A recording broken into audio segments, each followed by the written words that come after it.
Okay, so I was going to start this episode with a game where I gave you a list of running shoe names or camera equipment, and I was going to try to make you guess which one was a running shoe and which one was camera equipment. Mm-hmm. And you said you were going to do that. Or are you still going to do that? Yeah, I'm still going to do it, but it's not going to be a very good game. Okay. You ready? Let's hear them. Yep. Okay, here's the first one. Light Strike Pro. Pretty sure that is a running shoe because I think I've heard of it. Yeah, it's definitely a running shoe. Okay, Float Ride. Also a running shoe? Yep, yep. Boom. Now that's something that you use to hold a mic. So that one's not a shoe. But it's also a shoe. Of course it is. Okay, last one here. Zoom X. Unless that's the new 32-bit float recorder, I think that's also a running shoe. Yeah, it's also a running shoe. That's my whole list. That's a pretty good list, Lucas. No, it's terrible because they were all shoes. They do have ridiculous names, though. What's up with that? I don't know. We were doing some running shoe shopping last weekend for somebody that wasn't me. And every time I look at running shoes and I start scrolling through the names, I can't believe the name of the shoe. They're just a little much. Mm-hmm. Mm-hmm. Yeah, those are some ridiculous names. Yeah, So what are your running shoes called? Mine are the, something Fresh Foam X V13. V13. Yeah. Have they really made 13 versions of it? I guess so, man. I don't know. That's a lot. Dropping new versions every year. Yeah, apparently. It's just Gotta get that latest revision. shoe technology is like a whole thing. Yeah.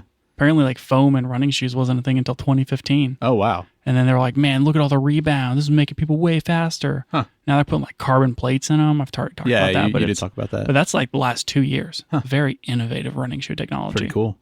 Maybe next year you'll be able to get the Real Ace running shoes.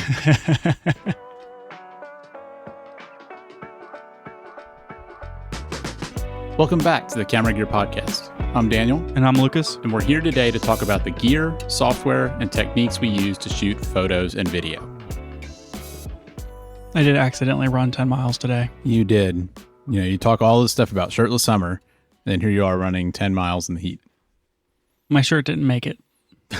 Did that happen to you last time too? It's too hot. Maybe you should just not even start with the shirt. Oh, no, I don't want to be that guy. So what do you do? Just carry it? I wore it like a necklace.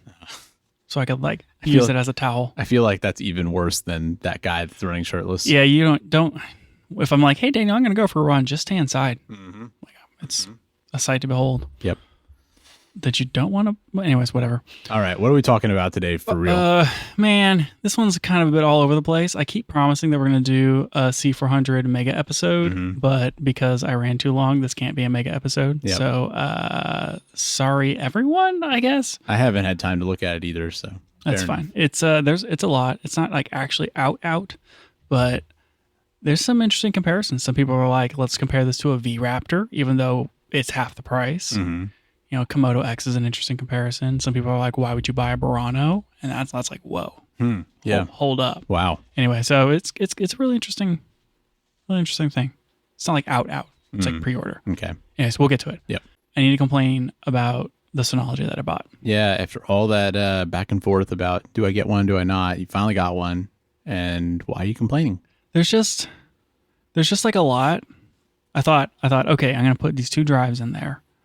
And then I will add more drives. And then I was trying to figure out okay, I have a 12 terabyte internal and a 12 terabyte external. Do I rip the 12 out of the external so I can do 2 12s? But then I won't have enough space in my backup computer to run the backups. And so that's not going to work. And so I was just all this back and forth on what drives am I going to put in my thing. And then I was originally going to put a 6 terabyte in there with the 12. And so it was going to be 2 22s, a 12 and a 6. And then I found out my 6 is not CMR, it's SMR. And I was like, oh, I can't put that in there because then the drives aren't going to be the same type. And so it was just a lot of fretting. And then by the time I made all the decision, I'm like, okay, I'm going to put 3 drives in this thing. I'm going to leave the 4th one open.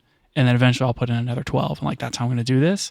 I put the drive in and I find out, oh, you can't do that. Apparently, with Synology, if you're going to build, you can build an array with SHR, the Synology RAID version. with different RAID drive sizes, unlike RAID 5 where they have to be all the same size or whatever. Synology will let you do different sizes by like partitioning the thing, but you have to start with the smallest drive. And I didn't know that. I didn't know that either. Yeah, and so they're like, the smallest drive you can put in this is 22 terabytes. Yeah. Oh, hold up. Yeah. So I'm like, oh, so I have to like I've already copied everything to the Synology because I had to copy stuff off to get the 12 out of my old server to put it into the Synology. And so now I'm like, okay, so I got to move a bunch of files around so that I can destroy one of my pools. And so I created like a second storage pool. And so now I'm copying stuff from one pool to the other pool. And then I'm going to delete or like deactivate one of the pools or whatever and try to recover those drives and then try to rebuild the second pool. And it's just been a lot of like robocopying and diffing and just making sure like I have 2 copies of everything in some location before I destroy the thing. And it's just been, that it's sounds been exhausting. a nightmare. Yep. And I've been like copying files from one drive to another all week. And then and through this whole thing, I've also like switched servers. And so I took one computer and took it out of service and put it on another computer. And then I didn't have my cameras up for a while, and I was like, well, I need to probably have my cameras back up. And so I had to plug in the other server because I haven't set them up on the Synology yet because I have to buy the camera licenses. And so I'm running like 3 computers instead of 1 right now, and they're all doing like some stupid activity. It's just ridiculous. I feel like you've overcomplicated this for yourself. It's just been a lot. And then on top of all of it, I was like, okay, I'm going to set up my cameras. And I went to go pull the IP addresses for the cameras because I couldn't remember what they were. And my other server that was running the cameras wasn't on. I'd have to go like plug it in and the remote into it and find like the IPs. I was like, I'll just go into my router and like grab the IP addresses.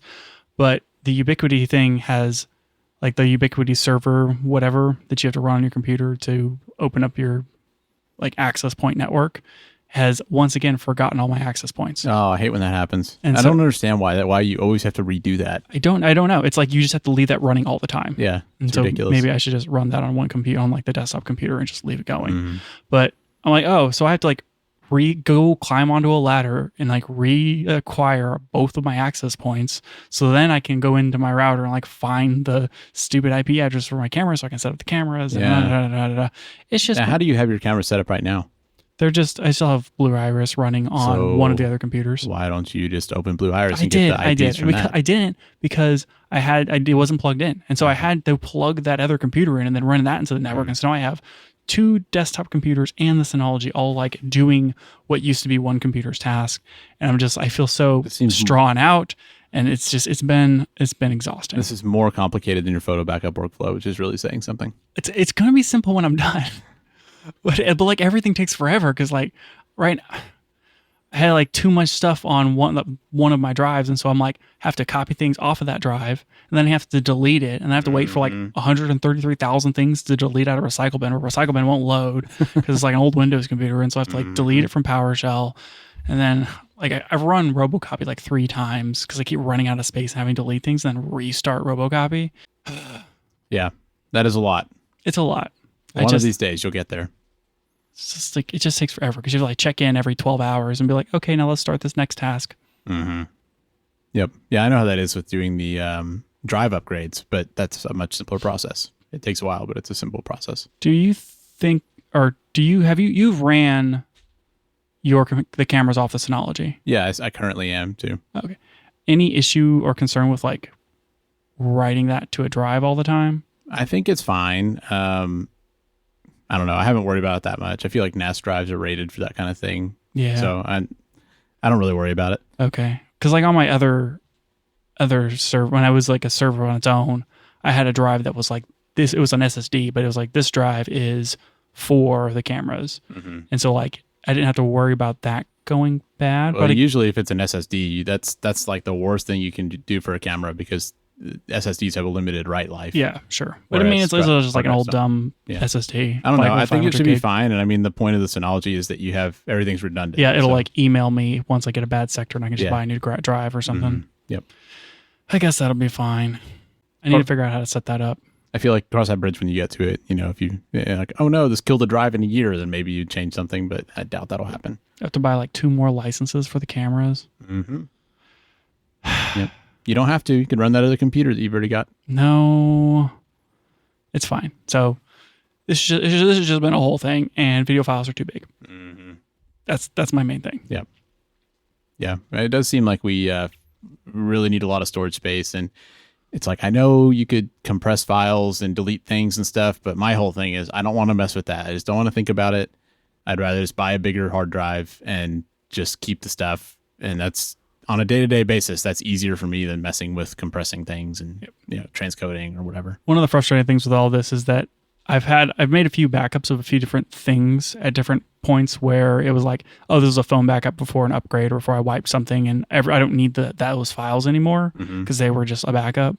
Or I have like two different versions of my photo library that I just copied the whole thing to a location before I like made some nuclear decision, like switching to Lightroom. And so I have like 3 copies of my full photo library, and I have a bunch of different stuff where like I could delete, I don't know, probably 4 terabytes of data off of all my stuff. But right now I just have 2 copies of it. That's just taking up 8 terabytes. And I'm like, I really should delete all that, but I don't want to delete it before I do this whole thing. It's just, it's like I want to get into a settled state and then I'll cull through. Right. But it's making the whole process more exhausting. Yeah. Anyway. I don't know. That's a lot. It's too much. It's too much. But maybe I'll have an update where I'm like, everything is settled and at peace. Finally. Okay. I want to tell you about a camera. I have this link in here. I don't know if you've opened it, but are you familiar with the Sony ILCE QX1 mirrorless lens style digital camera? I'm not. Tell me about it. Okay. This is a camera that came out in like 2015, 2014. And the whole idea was that you would use this APS-C camera with your phone. And your phone would be the thing that like does all the view finding and everything and acts as a controller for the camera. And the camera itself has a sensor and a processor, and it's basically the size of a lens adapter. Yeah. That's pretty, like you'd just be basically holding this lens. Yeah. Pretty much. Yeah. I mean, like you could bracket your phone to the lens basically. Oh, wow. But it's like literally just, it looks like a whatever Metabone speed booster. Yeah, I had no idea this existed. Yeah, you just slap your E-mount lens on it. It's APS-C, and that's the smallest version of a camera. How expensive was it? I do not know. Because it's no longer available on B&H, but I mean, this thing had to have been really expensive. Oh, it's probably like in the $1,500 range. That's an interesting deal, though. Yeah, it is. I mean, kind of a cool idea, honestly. I thought it was kind of neat, and I feel like we don't see stupid things like this anymore. Well, the biggest problem I have with it is I feel like holding it would be not very ergonomic, because normally when you hold a camera, like maybe you have one hand on the lens, but your other hand is on the camera body. And, that's kind of like a natural way to hold things and hold them steady. But I feel like if I picture just holding a lens, that would be really weird. Wait, it clips to your smartphone? That doesn't count. I'm not gonna hold the edge of my smartphone and have that feel any better. I don't know. It's kind of it's 20 megapixels. I don't know. I think this is super fun. It is. Yeah. I kind of want one. I'd like to see more, weird ideas like that. I think it's cool. Okay. That's just like a total aside. I came across that. I probably should just put it in this other section, even though you didn't send that link to me. But that's a good segue into, I have a segment for today's show, which is really just a show that's all over the place. Mm-hmm. And that is links that Daniel sent me this week. This is an unsanctioned segment. I did wonder if we were going to get one of these soon because I noted that I had sent you a couple of links in the past week. Okay. First link that you sent me is a small rig cooling system for Sony/Canon/Fuji film cameras. One thing I would like to note in the title of this product from Small Rig is that it's Sony with a capital S, Canon with a capital C, and then Fujifilm. Yes.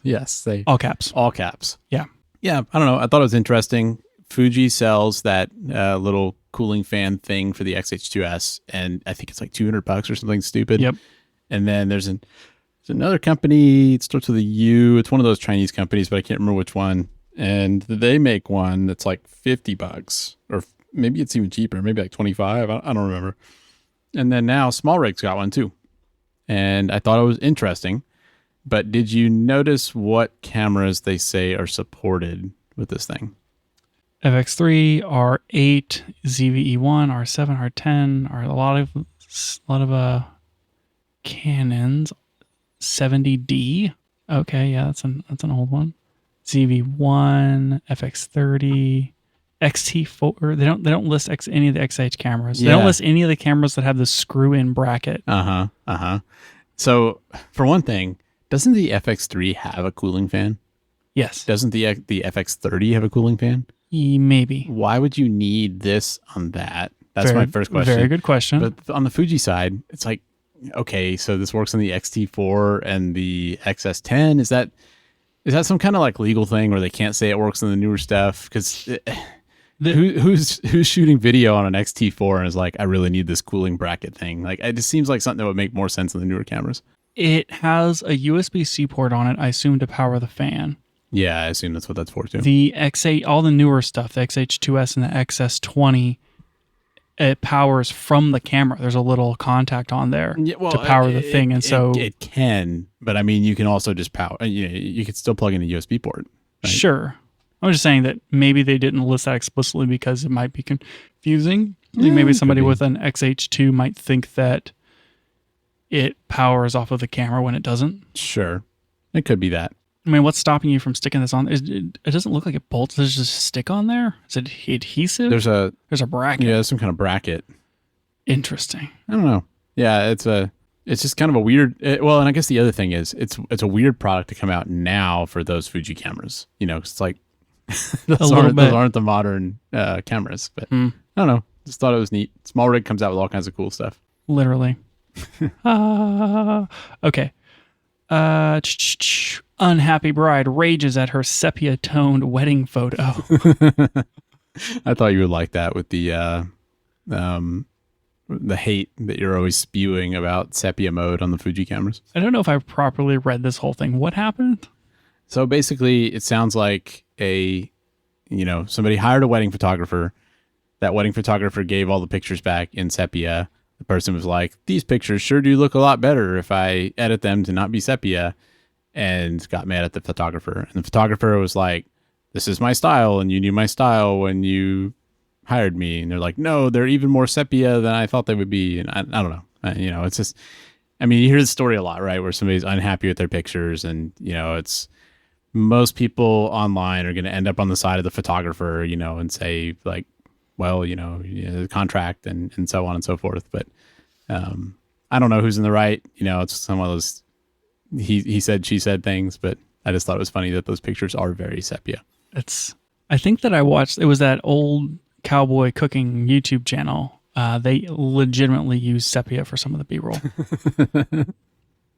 That feels appropriate though for something like that. Is sepia just like that was a film type back then, similar to like black and white? I have no Not idea. back then, but let's be honest. It looks like how they show Mexico on TV, right? Like, I don't know, but it must have been, an older style, because obviously, like, it makes you think. Well, not like older, a style, but like a limitation of film stock of like before color film existed. This was the best they could do. I guess so. Maybe it's just dirty. Yeah. I don't need to. I keep thinking that I'm going to go like figure out what the deal is with sepia. You're like, I've got more important things to do, like migrating data between my Synology storage pool 1 and 2. It's just taking forever. I don't know. I think that this is what makes wedding photography hard. And it's like, if you are a photographer with a given style, like, people look at your photo book, they should know what they're buying. And it should be pretty clear in like your contract and your language and everything you talk about, that when I shoot your thing, this is what it's going to look like. Yeah. Interesting. Okay, one more heat sink thing. Apparently Daniel's been heat sink shopping. Mm-hmm. You sent me a link of somebody who CNC milled a heat sink for their XS20. Yes. And basically, like, the XS20, XH2S have like where you can screw in that fan thing. Right. Well, they made what looks like a radiator or like a heat sink fan. They screwed it into the back of their camera, and they had said they get 50% more runtime. The thing looks super intense. It's a lot. For some reason, it really helps the look that it's like shiny metal. The guy didn't. I don't know if I would have expected him to anodize it, but like, it's not painted or anything. It's just like bright, shiny metal heatsink on the back. It looks like a gaming computer now. I really hope that he put thermal paste on the other side of it. Yeah, that'd be nice. Maybe get even more than 50%. I don't know. I guess things are heating up, summertime, and people are thinking about cooling. So there you go. All right, and that's been the end of the segment links Daniel sent me this week. Okay, let's get into actual topics here and camera stuff. Even though I guess that was technically camera stuff. So I want to talk about Leica for a few minutes, mostly as a means to jump off into complaining about Fujifilm. Yes, as we do on this show. Yep. So we've been talking about the Deluxe 8 for a little bit. It was kind of announced, and it finally came up for pre-order. I think like late June or something like that. And it's just straight up sold out. Like it's sold out almost instantly. The Deluxe 8 is a replacement for the Deluxe 7, and that's D'*Lux 8. It has an apostrophe? Oh yeah. Wow. Oh yeah. Okay. It's a it's like $1,600 Leica camera, so like really cost effective for a Leica camera. Yeah. Basically the cheapest. Cheap. It's a point and shoot, has a zoom lens on it. It's a micro four thirds camera.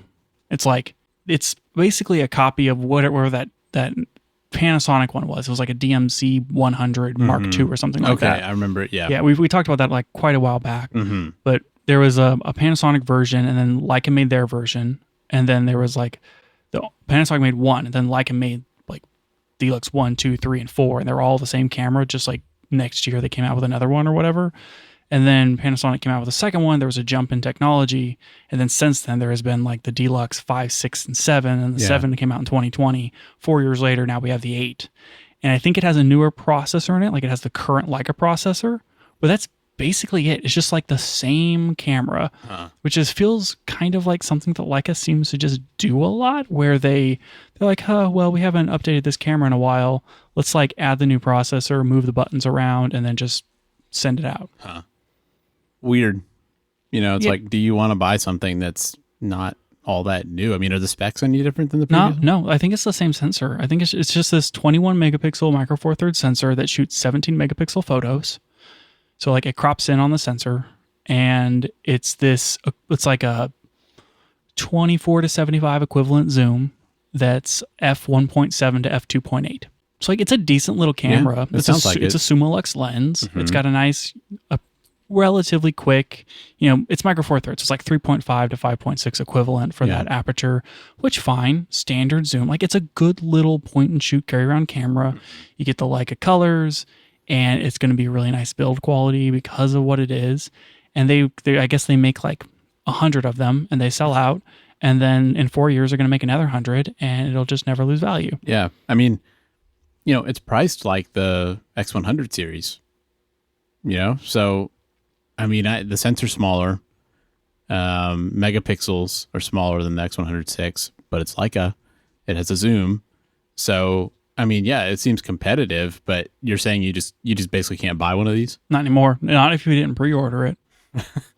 I hate how stuff's like that now. It's like these companies come out with products. You want to be able to buy them. I mean, what's the point of making something if you can't buy it? I don't know. It seems like that's kind of like, it's Leica's move, right? They make these premium, in scare quotes, cameras, high-end cameras that are maybe not class leading, but they're Leica cameras, and they have really high quality lenses and all this sort of thing. And then they don't make huge runs of them. You still can't buy a Q3. Like you can pre-order one, really, but you still can't get one. Like when are they going to make them again? I mean, I don't know. How often do they do these drops of the cameras? Yeah, it's like I don't know. It's just like they make things in very limited quality, and what it does is it very raises limited quantity.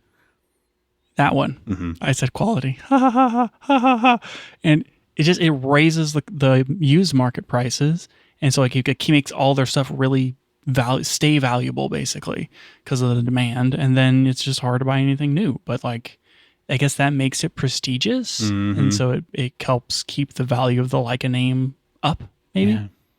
I don't know. I can understand why they do it.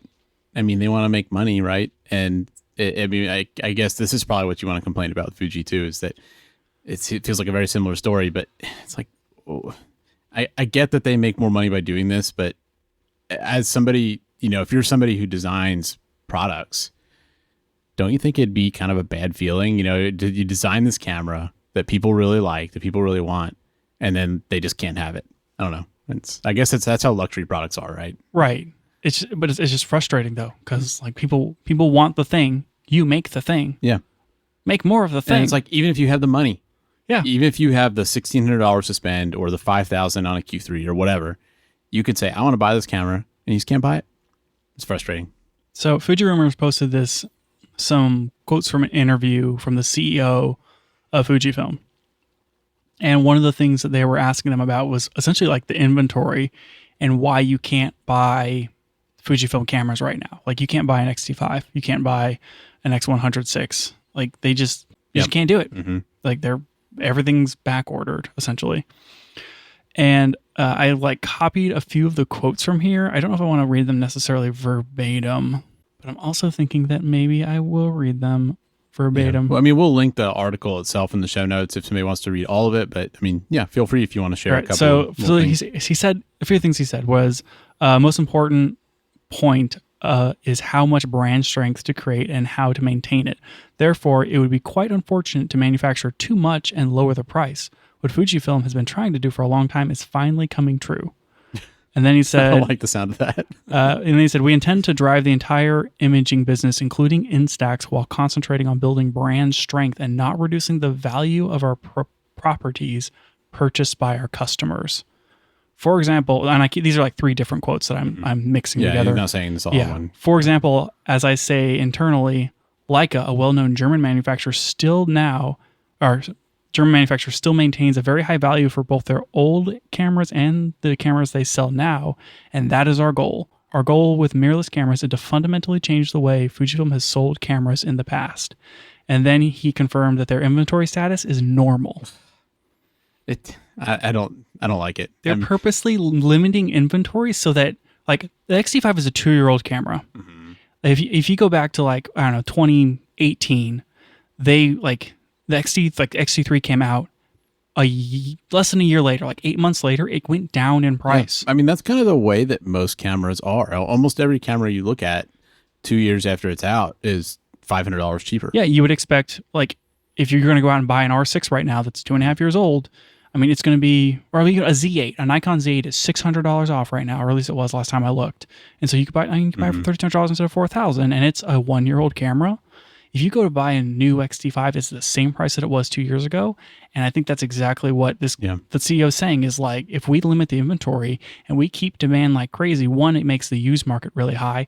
And two, we can sell old cameras for just as much as the day we bought them, even though our manufacturing costs are going down.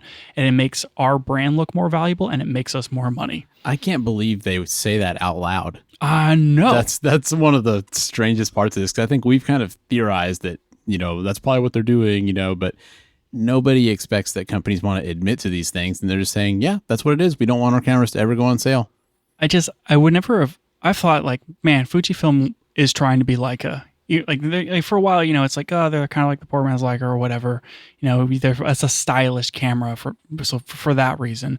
But I mean, he kind of came out and said it of like, we want our brand to be like Leica. Yeah. I gotta be honest. I mean, hearing that that's what they want to do and that that's their goal and that the reality that we've seen in the market is the way that they want it to be and the way they expect it to be and that this is normal, it kind of makes me wonder if Fuji's still for me. Not that I necessarily get rid of the cameras I have, but I don't know if I want to keep buying cameras in a system where I basically have to pre-order it and, can't ever expect it to go on sale. Because, I mean, a camera comes out and I may not want to be the first one out the gate to get it. I may want to see a review, wait till some people have used it for a while. And I've also really enjoyed being able to buy, stuff on a discount, older cameras. I mean, when I bought the GH5, it was 2 years old by the time I got it. And that worked out really well for me because I felt like I got this really good camera. I got it for a good discount. And that's kind of how I've enjoyed buying cameras. And it's just really unfortunate to see that they're kind of trying to artificially limit the supply. And I don't know if that's something I want to be a part of. It seems like a change from what Fujifilm used to be. And they're like capitalizing on the recent popularity with their Instax and the X100 VI market.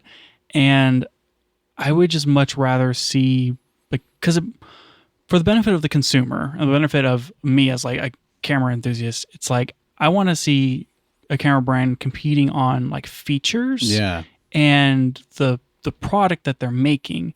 And it feels like Fuji's priorities are shifting to them competing on the weight of their brand and style.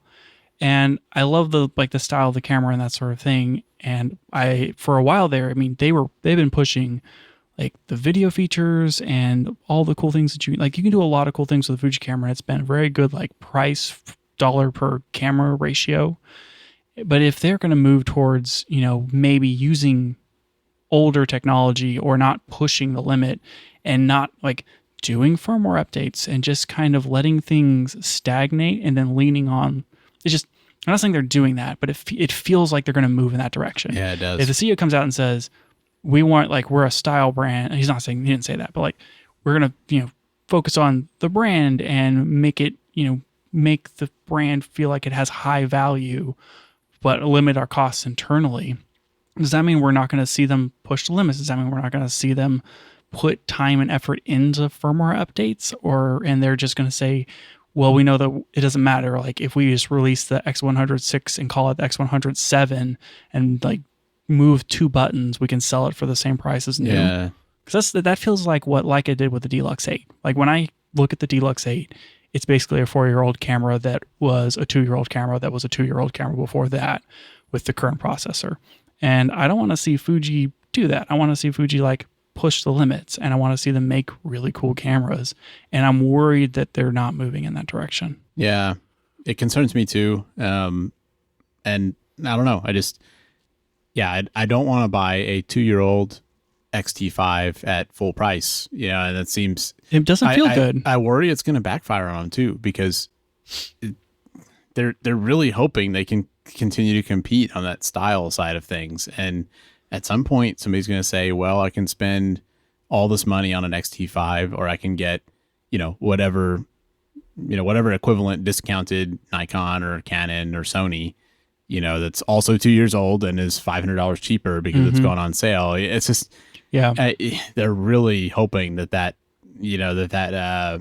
reputation they have continues, and I don't know that it will. If other brands can flood the market, come in with like point and shoots or cheaper cameras that appeal to people who can't buy a Fuji, like say if there was a new RX 100 like Mark 8 or something like that, they cost $1,000 instead of $1,500, and had like, or if Panasonic came out with something like the Deluxe that was less than an X106, and with their LUT button and their cool profiles, and if they can they undercut Fuji and they can ship the product, people may start buying that instead. That's what I would think it happened. And then like, what does Fuji do if they? I mean, it's not like they're going to have extra camera inventory just lying around. Yeah, I don't know. I don't like it. I know. Maybe the original always, even if it's worse, is the one that people want because you can't get it. I don't know. I know. I didn't love seeing those comments come from Fuji CEO. Yeah, because I've always thought of Fuji as the everyman's Leica, and it seems like now they're just trying to be Leica. Yeah. I mean, it's fortunate for me that I already have all of my Fuji cameras and all my Fuji lenses, that now I don't have to worry about buying anything. You're selling your 27 millimeter f2.8, and I was like looking online to see what a good price was for it. And KEH is selling a used one for more than new. Yeah, because you can't buy the lens new. It's ridiculous. I don't understand it. How do you buy camera gear if you can't buy camera gear? It's just whatever. Okay, something Fujifilm did do good, unlike what we have been talking about, new firmware update. Yeah. So we complained about that, I think, 2 weeks ago. They heard us. I was extremely dubious that it was even going to come out in June. I was like, August or whatever. And like 2 days later, after we recorded that episode, firmware 7.0 came out. I think it was June 27th. Maybe. Yeah, something like that. Yeah. So we are now on 7.0. Yeah, big update. Yeah, huge update. What did they include? Okay, they included Rela Ace, which I want to talk about that for a minute. Okay. And they added the red recording screen. They added touch to focus for video, and they made some improvements to the autofocus. And supposedly they fixed that problem where whenever you're doing eye detect, it focuses on the eyelashes and not the pupils. And then I think that's it. a small correction. I think the red record screen, at least on the XH2S, came previously. I think it was like 6.01 or something. But but regardless, if you update to the latest firmware, you will have that feature, which I complained about a week or two ago, and apparently it could have already had. So that's on me. That's on you. So I've updated, and I've been shooting, testing, and I have some feedback on Real Ace, and I have some feedback on the autofocus. Cool. Let's hear it. The autofocus is better. The tracking does seem quicker and snappier, but it's a little deceptive. There's been some stuff where I'm like half holding the shutter in continuous autofocus and it's like eye tracking. And I'm like, okay, cool. It's in focus. And then I take the picture and I go back and look at the picture. It's not in focus. Oh, weird. So what's the deal there? The screen is showing that it's in focus, but the actual camera. Yeah, like the box is showing locked on, but the lens hasn't actually focused. That's not good. Likely because almost every test shot that I took was on the old 23mm 1.4, and I was testing it at between 1.4 and 2.8 just to kind of like stress test it a little bit. Yeah. And a lot of my pictures were of dogs who don't hold still. So pretty intense environment here. But I mean, you expect the camera to reflect reality. So that's weird. I would think that, lenses have a lot to do with how fast something focuses. And the new linear motor stuff like the 33 1.4 and the new 23 1.4 focus a lot quicker and a lot more accurately than the old non-linear motor versions, which are what I have. Because they have more character. So that explains why it's happening, but I don't know. It seems like they should just not be showing it that way on the screen if it's not focused. So I don't know. Yeah. Okay. Real Ace is a new standard type profile. And you've been pretty excited about this one, right? I would have been super pumped to get it because I do like Provia a lot. I shoot a lot in Provia. If you kind of break Fujifilm's film simulations up into like maybe stylish ones and like standard ones. And then sepia. Yeah, exactly. And then black and white. But like Provia and Astia are kind of your standard color looks. I would agree with that. Like you could shoot most pictures in either of those and they'd be fine. Right. And then Classic Chrome is your more contrasty, less saturated, kind of more of like a classic look. I like Classic Chrome a lot. Looks great. And then you have Classic Neg, which has very blue in the shadows and looks even more so than Classic Chrome. And then you have Nostalgic Neg, which puts a lot of amber in the highlights and it just looks very warm. It's like Classic Neg. Sepia Chrome. Yeah. Yeah, sure. But yeah, it's like Classic Neg is blue and Nostalgic Neg is red, essentially. And so those are your more styles. And Real Ace falls into the category of, I guess I totally skipped Pro Neg High and Pro Neg Standard. But it's more of like Provia. Okay. I think it's actually closest to Provia than anything else. So you can use it kind of as an all-around film simulation for most shots. Yeah, like if you're not wanting to deal with, you're just like, I just want normal pictures, man. Then you're just going to shoot in Provia. And it's like, and they even call it standard in the camera. I feel like you could switch that to Real Ace and you could just shoot in Real Ace. I like it a lot. It looks really, really good. When I compare it to Provia, the luminance is lower for your primary colors, is what I've noticed. So your greens, your blues, and your reds, it's like you went into Lightroom and you took your luminance and dropped it 5%. Interesting. And so they're kind of a little more punchy, a little more saturated, or like they're just kind of stronger colors. When you shoot in Provia, sometimes reds aren't as red. They can kind of hue a little more towards like orange red, a little bit, like just a smidge. Whereas Real Ace is more like red. Like you can really feel that red. So I like that. And then if you shoot in Provia, you'll notice that the shadows aren't like, they're not at zero. It looks like you have just a little bit of shadow lift, which is nice because it kind of lifts up the details in the blacks. And I like the way that looks. Real Ace, it's just more contrasty. So it's like you took the contrast slider and you moved it up 10%. And so your highlights are a little brighter and your shadows are a little darker. It's just like little more dynamic range to the photo instead of crunched down like the way that Provia looks. That sounds a lot like how I edit photos sometimes, where a lot of times I do find myself getting a photo in and, fix exposure if I miss that. And then I increase contrast a little bit, increase saturation just a little bit, and a lot of times that's what I want from my photos. So maybe this is a film simulation for me. I think you'll like it. So like if I shoot a picture of our older dog who has a lot of white on her face, in Provia, it's like it's a good picture, looks neutral. You shoot in Real Ace, the white parts, like they look brighter. Interesting. Like you kind of like move that highlight slider on in Lightroom, you moved it up like 10%.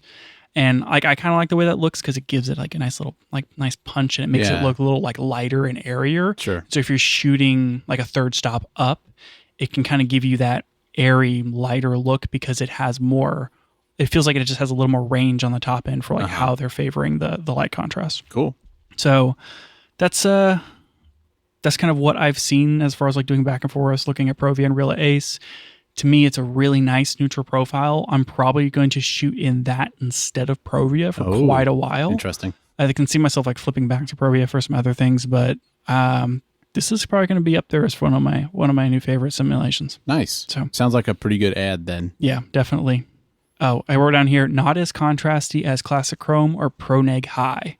So if you're trying to like get a gauge for, well, how contrasty is it? I would say that it's like ProNeg, Classic Chrome, Real Ace, Provia. Okay. So pretty cool.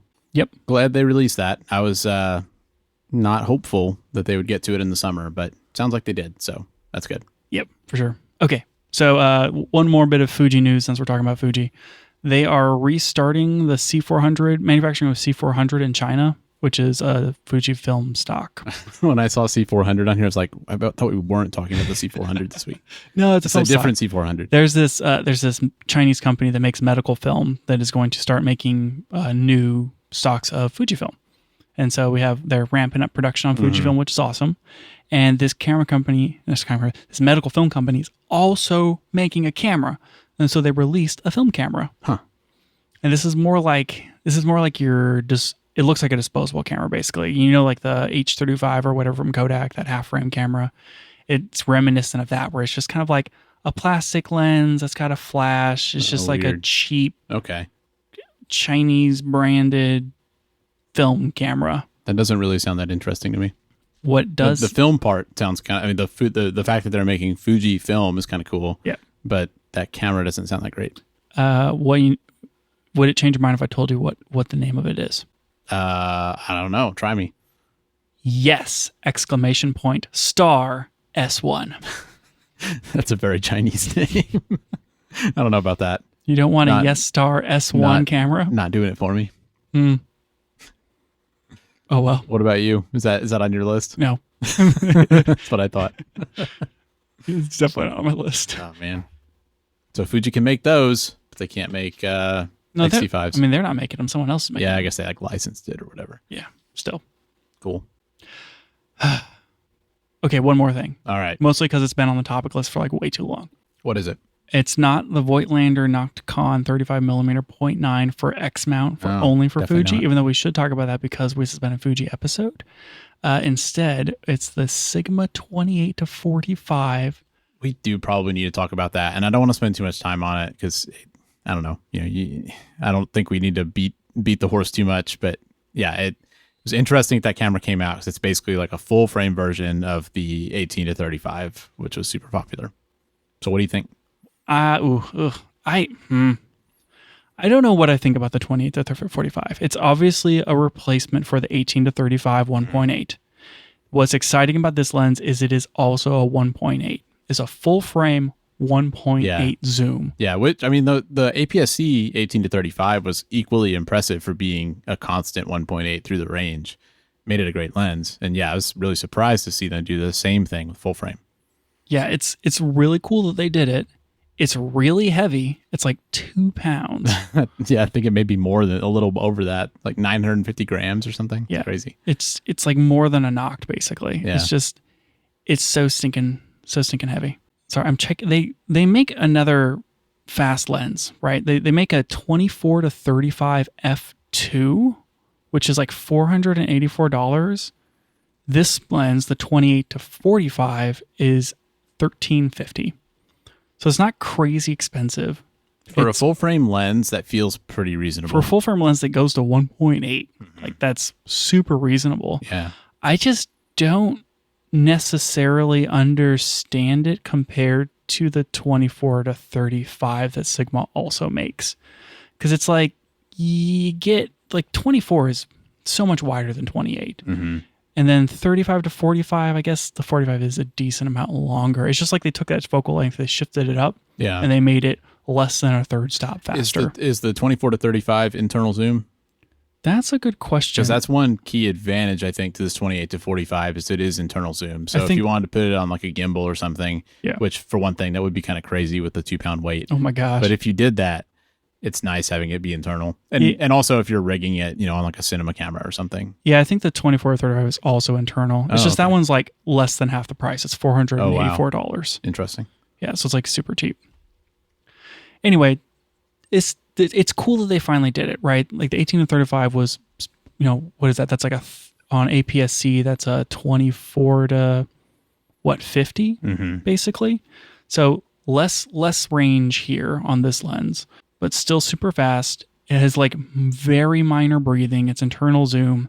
It feels like they're kind of pitching this as the video lens. Like if you were a person that was going to shoot on the 18 to 35, then maybe you would shoot on this.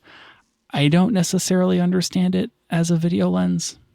Yeah, I wanted to be excited for this lens because I really like the 18 to 35, and it seemed great from that perspective. I think the focal range is pretty good for like your standard like A-roll shot, on a on video. But honestly, it just didn't really seem like the lens is all that great. I mean, it resolves high resolution and stuff, but like the bokeh seemed like it was okay, but not, like not class leading, not outstanding. It does some focus breathing. It's not parfocal. It's like, it seems like it's a good lens, but I guess I was a little unimpressed. I think it's super cool if you need something that's that fast. If you need like a normal range, like that very limited normal range that's super, super fast for low light stuff, it makes sense. But I feel like it misses the reason why the 18 to 35 was awesome. And I think it's because you could like slap that on with a speed boost or on a micro four thirds and get basically full frame depth of field kind of looks. Or you can mount it on APS-C and you're getting 1.8 in a zoom. And it was great because of the smaller sensors and the speed. Whereas in full frame, maybe you don't like really need the 1.8. Yeah, like how often are you really shooting wide open on full frame? It's almost like you're gonna use this instead of primes, and so this would replace your primes, but it's not going to replace your 24. It's not going to replace your 50. Yeah, it's just kind of like it replaces your 35 and then gives you a little more wiggle room on both ends. So I guess it would be good for like an A-roll shot, but you mentioned it before. It's not totally parfocal. And it has like a little bit of breathing. I don't know. It feels like it doesn't capture what made the 18 to 35 special. Yeah. If they wanted it to be the quintessential video lens, they missed a couple of key features, I think is really what it comes down to for me. Yeah, I think that what did they release this for? They released this for Sony and L mount, I assume. I think that's right. Yeah, I don't know. Like I think like Canon makes, what is that? The f2 28 to 70. Yeah, that seems like generally a more appealing lens, if only because the range is so much bigger. And f2 is plenty wide enough for full frame. I'm trying to make sure that I have that right. If it's an f2 or an f2.8, it's 28 to 70 f2. Like that one's double the price, right? Sure. But I would rather that. I'd like stopping at 35 is. It's just such a short range. 45. 45, yeah. 20 to 45 is super short. That's what gets me about it, is it just doesn't seem like enough of a range. Right. If it was, and I know that this would be ridiculous, but if it was like 1.4 at 20 to 45, it's like, well, heck yeah. You're getting a 1.4 and you're getting all these, you basically could replace a few different primes and like it's super, super fast. But the difference between 1.8 and 2 is nothing. It's like less than a third stop.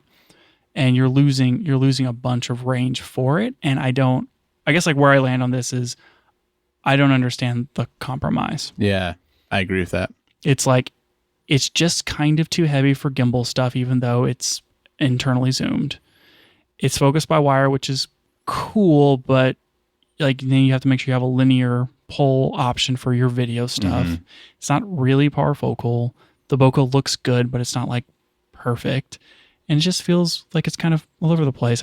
I saw some like sample photos and stuff from it on like the Sony A7R5, and like it doesn't quite resolve out to 63 megapixels super well, so it's not for high resolution still cameras. It just kind of feels weird. Yeah. I do think it ended up in a really strange spot, and it's kind of like cool that you guys did it, but I don't think this is the new 1835 in the sense that not everyone's going to buy this, whereas for a while it seemed like everyone had the 1835. Yeah, I think I would buy the 24 to 35 over this. Yeah, I would rather have essentially like two true prime lengths. I would want a 20. I like 24. I like 28. I like 35. Yeah, and the like, f2 is not that much different than 1.8, and it's like half the price. And so I feel like that's maybe a better lens option. And then like 28, that's like a nice street style focal length. 35 is good. 40 is good, but I don't know. I just wasn't super impressed. I thought we were all going to be blown away by this crazy lens, and I don't know. It just didn't quite hit right for me. Yeah, I think I agree. Shame, because I normally like everything Sigma makes, but yep, just missed a little bit on this one. I think that they'll still sell more of this than they would a redo of the 18 to 35 on mirrorless mount. I think you're probably right. Because like there just isn't enough mirrorless cameras out there. I know there's all the Fuji stuff. Not enough APS-C, you mean? Thank you. APS-C cameras. There's plenty of mirrorless cameras. Lol. But like Sony has the A6700, and then Canon. I mean, for video, I mean, you know, FX30. But sure. Yeah, it feels like there's not enough choice, not enough cameras to use that. I guess like there's the R7 and the R10 and the R. Yeah, those two. The R50. Still though, it just seems like a couple cameras, and like R50, the lens is way more expensive than the camera. I can't picture that. Yeah, for sure. So, yeah, I do think they're going to sell a lot of these. I don't know.